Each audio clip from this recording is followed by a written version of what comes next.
Но системската контрола на власта е тоа што конечно за резултат има гласови за власта.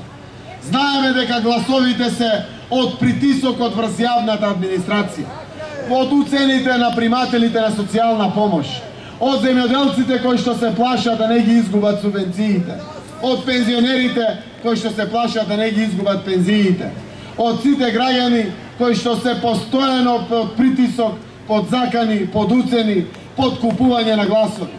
Сакаме вечерва да испратиме јасна порака до сите нив. Тие се наши сограѓани. Го имаме во предвид и го разбираме нивното чувство. Но знаете, овој пат, ова не се само обични избори. Не се само избори во прашање. Знаат и тие, знаеме и ние, дека Македонија е пред бездната, пред понорот. Ако еден месец нема кој да купи благајнички записи, готово, нема ни пензии, ни плати. Ако нема кој еден пат да даде кредит на Македонија, отидоа јавна администрација и пензионери. Сите знаеме дека сме на прагот на понорот.